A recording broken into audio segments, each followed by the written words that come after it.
Hello tout le monde, c'est Colépi pour No Liking Trading. On se retrouve aujourd'hui pour la petite vidéo analyse midweek. Donc au programme, comme d'habitude, les grosses capitalisations Ethereum, Bitcoin. Et après, on passera aux altcoins que vous m'avez demandé sur le Discord. Concernant le calendrier économique, du coup, on en a déjà parlé lundi, mais on aura surtout la BCE qui parle à propos des taux d'intérêt demain à 13h45. Donc ça sera évidemment à suivre. On va maintenant passer au graphique du BTC. Donc BTC en daily, il n'y a pas grand chose qui a évolué.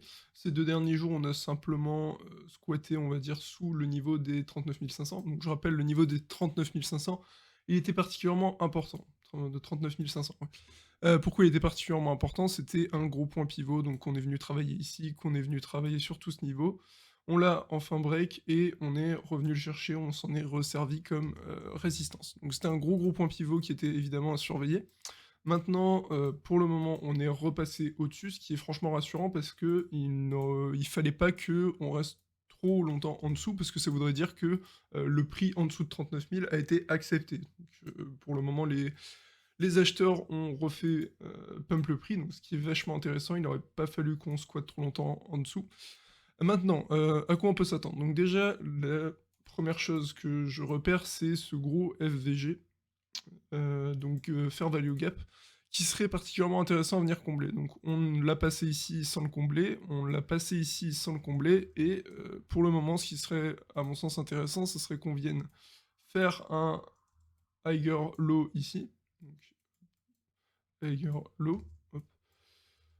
Donc ça serait vachement intéressant qu'on vienne faire un higher low ici parce que déjà on comblerait le gap, en plus ça maintiendrait la petite tendance haussière qu'on a en 4 heures, 2 heures, 1 heure. Enfin bref, en petite unité de temps on a cette tendance haussière et du coup ça serait assez intéressant de venir remplir ce FVG.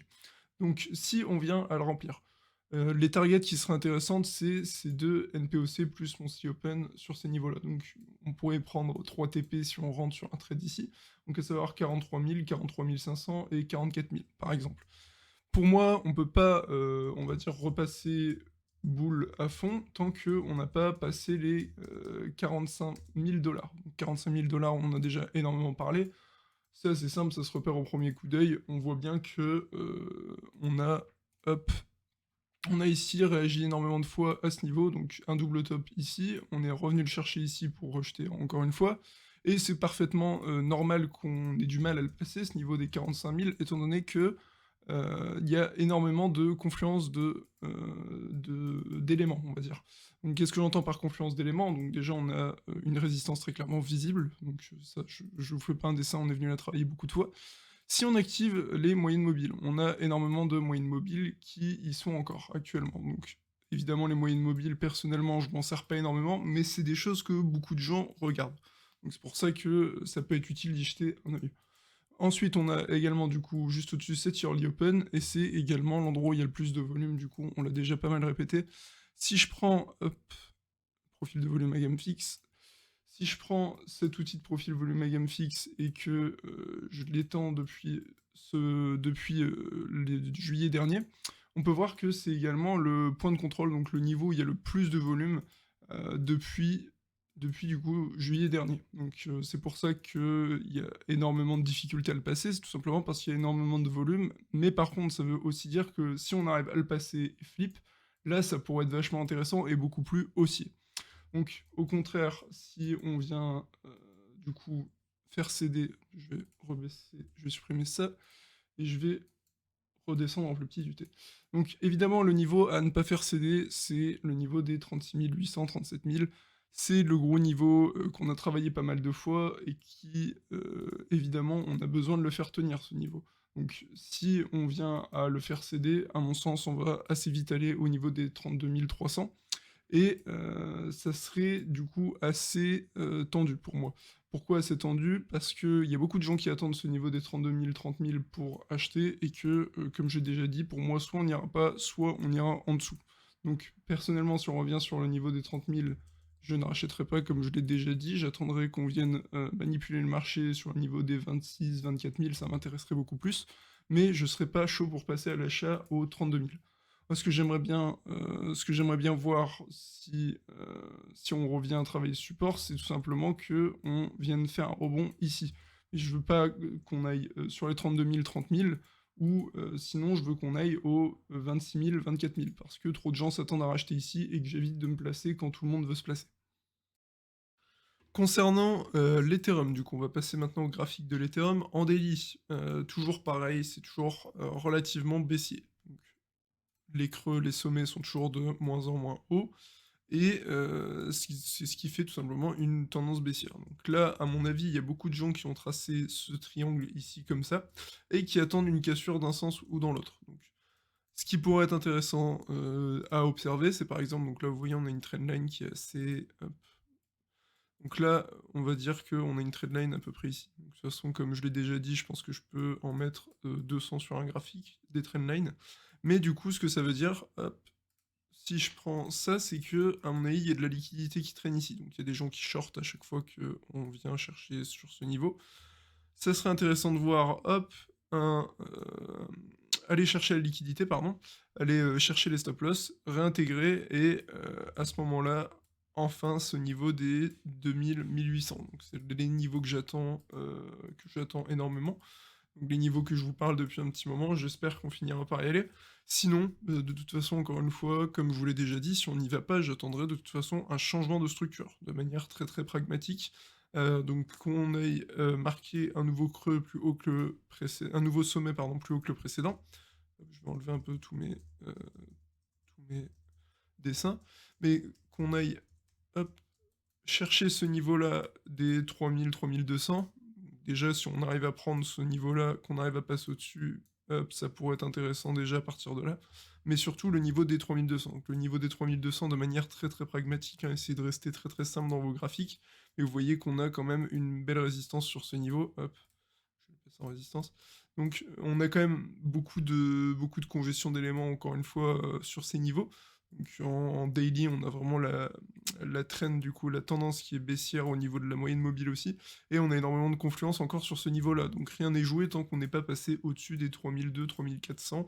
Il n'y a rien qui est bien bullish, si vous voulez. Il n'y a rien qui est bien intéressant. Moi, je pense que je vais toujours attendre ce niveau des 2000, 1800, à part si je vois un gros changement de structure qui pourrait m'intéresser à l'achat. Pour le moment, c'est pas le cas, je m'attends toujours à des creux, des sommets de plus en plus bas. Donc, à voir ce que nous réserve la suite, mais en tout cas, c'est toujours ce niveau de 2000-1800 que j'ai en tête. Très rapidement, donc la charte ETH BTC que je regarde absolument toujours, enfin que j'essaie de regarder un maximum, elle est toujours en train de flancher. Donc potentiellement venir faire, déjà dans un premier temps aller chercher ce niveau des 0,06.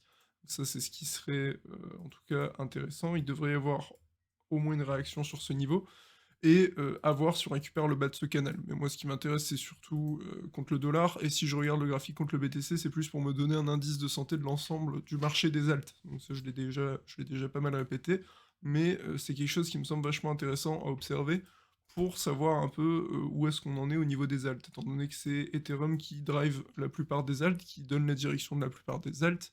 C'est vraiment ça qui m'intéresserait, c'est aller chercher ce niveau des 0,06 et voir contre le dollar, donc 1800-2000. On va maintenant passer aux alts que vous m'avez demandé sur le Discord No Liking Trading, donc je vous invite évidemment à le rejoindre, vous trouvez le lien dans la description. Donc dans un premier temps, le premier actif que vous m'avez demandé d'analyser, c'est le FTT, donc le FTT, le token de FTX, qui me semble assez intéressant graphiquement, donc c'est un des seuls qui est pas trop moche face au BTC. Donc ce qu'il faut voir, c'est que c'est surtout cet énorme point pivot qui est vraiment à passer. Donc c'est vraiment un gros niveau. Vous voyez, on l'a travaillé ici, on a eu un petit rejet. On l'a retravaillé ici, mais cette fois-ci en tant que support. Ici en tant que support, et ici on a déjà eu un petit rejet en tant que résistance. Ici, on l'a travaillé en support 2 fois. Et donc une fois qu'on l'a traversé, on l'a travaillé en tant que résistance, donc sur ce niveau ici et ici. Donc c'est vraiment le point pivot principal à passer. Donc moi ce que j'aime bien, ce que j'ai vu et ce qui me plaît, c'est que on a eu cette dernière mèche avant un gros pump ici, donc cette dernière mèche qui a été prise, donc à mon avis il y a de la liquidité qui traînait ici, ce qui est vachement intéressant.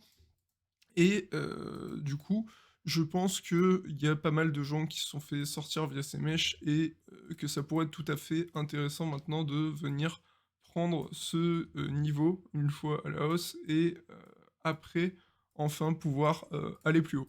Donc le FTT me paraît vraiment être un actif intéressant à surveiller en ce moment. Si vous voulez, plus de sûreté, je vous conseillerais d'attendre qu'on franchisse ce gros niveau des, 47-45. 47-45 $. Si on le franchit, vous pouvez, à mon sens, placer un ordre. Donc l'invalidation, elle serait très, très claire, ça serait qu'on réintègre sous support, donc on pourrait typiquement avoir une position donc on va, hypothéquer, hop, je vais virer tout ça. On va hypothéquer qu'on a réussi à passer ce niveau. On peut, typiquement prendre, hop, je vais prendre le petit fibo. Donc vous placez le fibo sur ce point, hop, vous mettez que le 0,5, je vais le mettre en noir, et 46 0,56, vous placez ensuite votre position longue, hop, donc on va dire sur le niveau des 0, des 46 0,56 environ. Et pour moi, la réintégration, elle serait du coup assez claire. Enfin, le changement sera assez clair, c'est si on réintègre ce niveau. Donc, pour moi, on pourrait typiquement mettre son stop loss là et essayer plutôt d'aller chercher ce niveau-là, qui a déjà également pas mal servi. Hop. Qui a déjà également pas mal servi. Donc là, on l'a pas mal travaillé. Là, on l'a retravaillé en tant que résistance. Donc ça pourrait être un niveau pertinent pour entamer une prise de profit si on vient à avoir un scénario dans le style qui se met en place. Donc moi, c'est un scénario, en tout cas, personnellement, qui m'intéresserait. Donc si on vient, dans un premier temps, à franchir ce gros point pivot à 46 $, pour moi, ce serait vraiment ce qui est le plus pertinent. Et ensuite, aller chercher, du coup, ce gros niveau qu'on a beaucoup travaillé. Donc de la même façon que ce qu'on vient de voir juste avant, on pourrait tout à fait tracer un petit fibo ici et prendre ses profits du coup à 62. Vous voyez, on a un très très bon ratio risque-gain, donc 3,22, et ça pourrait être un scénario tout à fait pertinent. Donc le FTT contre le BTC, ce qu'il faut voir de manière assez simple, c'est que pour le moment, hop, on a fait un sommet ici, un nouveau sommet ici, et depuis, il n'y a pas grand-chose qui s'est présenté. Donc on pourrait considérer ça comme un sommet, mais pour moi, c'est pas vraiment, on va dire, à prendre en compte, étant donné que c'était assez pauvre, c'était pas un sommet bien marqué. Et maintenant, ce qu'on aimerait bien voir, c'est évidemment conserver ce niveau des 10 000 Satoshi. Hop, je vais le mettre en super. Conserver ce niveau des 10 000 Satoshi afin de faire un nouveau sommet qui est plus haut que celui-ci, donc celui des 11 500. Je vais tracer une droite peut-être un peu plus propre. Hop, donc je vais mettre ça comme ça. J'aimerais bien qu'on continue à faire des sommets, des creux de plus en plus haut. Donc c'est assez normal qu'une majorité des alts saignent contre le BTC, étant donné que, par exemple, si je prends le graphique de la BTC dominance, hop, vous voyez, ça turbo pas mal. Et pareil, le graphique Ethereum BTC était assez moche, donc ça saignait un peu. La Bitcoin dominance, j'en parle maintenant depuis un petit moment, et pour moi, on finira par rejoindre les 50%. Donc, je pense pas qu'on finira à des niveaux comme 72%, comme on l'a déjà vu auparavant, donc notamment en 2019-2020 par exemple, où il y avait vraiment une surdominance du BTC. Je pense que ça n'arrivera plus à 72%. Donc, si ça arrive, c'est pas grave pour moi, mais je pense que ça n'arrivera plus parce que les alts ont trop d'intérêt maintenant et elles ont trop de place dans l'écosystème. La deuxième crypto qui m'a été le plus demandée, du coup, c'est le Harmony One. Donc, qu'est-ce qu'il faut voir de manière très très pragmatique sur Harmony? Donc, déjà, on a marqué du coup ici ce double top. Donc, je peux tracer une petite droite ici. Donc là, globalement, c'est bon, c'est pas l'ATH pour être très précis, il est ici. Donc, bref, ici, c'est le gros gros niveau de résistance à passer pour atomiser l'ATH, on va dire. Ensuite, on a ce niveau qui a été pas mal travaillé également des 0,11 centimes de dollar. Hop, donc on l'a travaillé ici, on l'a travaillé ici, on l'a travaillé à nouveau ici, et on s'en est pas mal approché ici. On a l'air de faire un double bottom sur ce niveau-là. Donc c'est assez intéressant, on l'a également travaillé ici en tant que résistance, bref. Le niveau des 0,11, 0,12, on va dire, c'est un niveau qui est particulièrement important, c'est le niveau que pas mal de gens regardaient, et que pour le moment ce niveau a été racheté. Où est-ce que on peut maintenant s'attendre? Donc pour moi, il y a pas mal de supply qui se trouve sur ce niveau. Donc c'est un niveau en daily sur lequel on a pas mal congestionné, donc il doit y avoir de la supply. Donc la supply, c'est de l'offre, et c'est possible, on peut s'attendre à un rejet sur ces niveaux-ci. Donc à ce moment-là, si on fait un rejet, donc par exemple là, on a un double bottom ici, soit on revient à peu près ici, et ensuite on pourrait s'attendre évidemment à une plus grande jambe baissière cette fois-ci, étant donné que ça ferait un higher, enfin un lower high ici, pardon, donc un sommet qui est plus bas que le précédent qui se trouve ici et derrière, on pourrait s'attendre du coup à un nouveau sommet qui est plus bas que le précédent, pour le moment en tout cas. Ce qui reste assez intéressant à souligner, c'est qu'on a quand même un très, très beau double bottom ici. Donc, on peut quand même s'attendre à rejoindre cette daily supply dans les prochains jours. Oui, évidemment, à l'inverse, si on vient à faire céder ce niveau des 0,12, on va dire, on pourrait dans un premier temps s'attendre à un retour, sur le milieu de ce range. Donc là, on peut prendre typiquement le petit Fibonacci, hop, donc on pourrait s'attendre, si on perd ce niveau, le niveau de Fibonacci, les 0,5, donc 0,07 centimes de dollar. Donc ça, c'est le premier niveau qui sera surveillé en cas de cassure de support. Et ensuite, du coup, ce gros niveau des 0,04 dollars. Donc là, c'est vraiment le niveau à conserver, parce que sinon, après, on peut aller vraiment, vraiment, vraiment bas. Donc ça nous intéresserait vraiment plus après, mais pour le moment, on en est encore loin.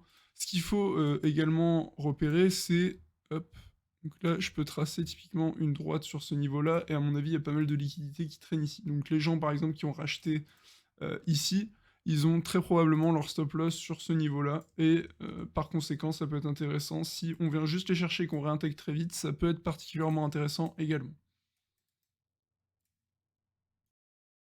Concernant l'harmonie contre le BTC de manière assez simple également, ça saigne un peu. Pour le moment, rien d'alarmant, mais rien de bien rassurant non plus. Donc ce qu'on aimerait bien voir ici, évidemment, c'est une réaction, parce que sinon, ça ouvrirait la porte à plus bas. Et du coup, on voudrait vraiment pas perdre ce niveau des 300 satoshi, c'est vraiment le niveau à conserver. Pour récupérer une tendance haussière, à mon sens, il faudrait qu'on passe au-dessus de hop, ce niveau. Impeccable. Il faudrait qu'on passe au-dessus de ce niveau, et ça pourrait être ici particulièrement intéressant. Je peux même le mettre ici. Donc si on vient à récupérer ce niveau, ça peut être vraiment intéressant donc, contre le BTC. C'est toujours quelque chose évidemment à regarder, donc pour le moment ça saigne et on aimerait simplement pas avoir ce niveau perdu.